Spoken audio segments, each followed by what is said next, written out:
Em nome do Pai, e do Filho, e do Espírito Santo. Amém. Queridos irmãos e irmãs, no Santo Evangelho do dia de hoje, São Mateus nos apresenta a discussão sobre o jejum. Os discípulos de São João Batista foram ter com Jesus para saber por que eles e os fariseus jejuavam e os discípulos de Jesus não o faziam. E Jesus indaga a esses seus interlocutores se porventura os amigos do esposo poderiam estar tristes no dia das núpcias, porquanto eles são amigos do esposo e é a boda. E isto nos faz perceber que o jejum era uma coisa que manifestava o espírito de penitência no Antigo Testamento e também nos dias de hoje. Porque existe uma riqueza sobre o sentido religioso da penitência, porque é um ato pessoal e que tem por finalidade o amor e o abandono em Deus. A pessoa que faz penitência, que jejua, manifesta essa sua confiança no Senhor. Porquanto o jejum deve e pode ser acompanhado pela oração e assim manifesta a humildade da pessoa que pratica o jejum diante de Deus.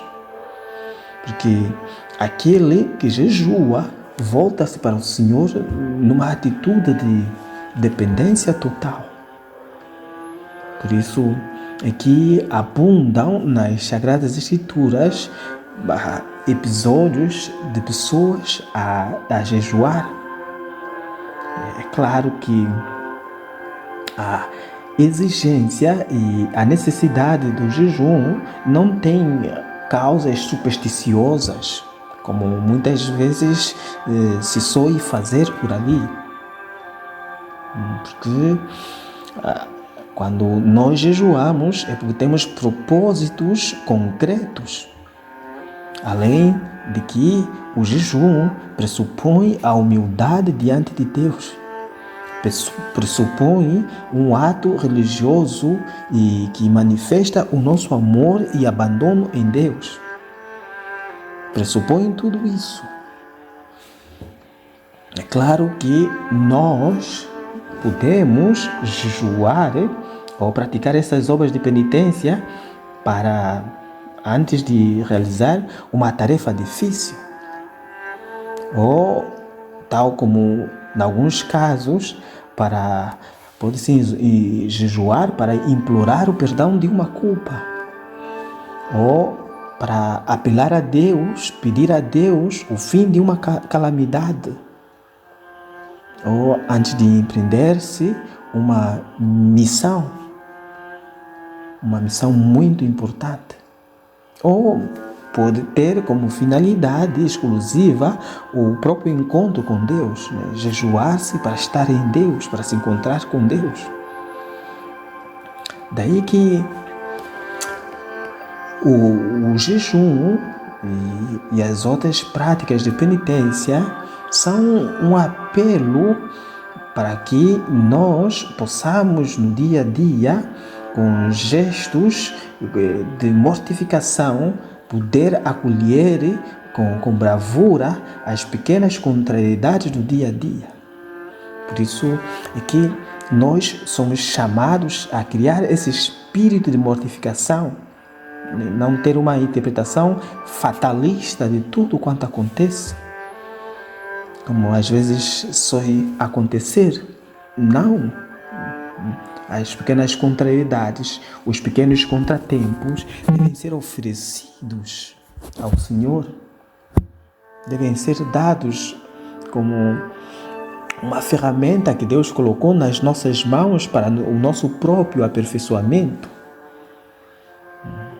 Por isso é que nós devemos acolher esses desafios. Algumas mortificações nós devemos buscá-las, mas há muitas mortificações que como são chamadas também mortificações passivas, que ocorrem inesperadamente. Situações que às vezes nós não contávamos com elas, mas acontecem. Porque nós somos chamados, no meio de tudo, a buscar um equilíbrio na interpretação de todos os acontecimentos. Então, vamos hoje pedir ao Senhor que nos conceda a graça de, nesse tempo santo da Quaresma, podermos vivenciar mesmo, fazer essa experiência pessoal da prática das obras penitenciais. Que a Virgem Maria, a Mãe de Jesus, interceda por todos nós, para que possamos aproveitar bem esse tempo de penitência. Que Deus nosso Pai a todos nos abençoe, em nome do Pai, e do Filho, e do Espírito Santo. Amém.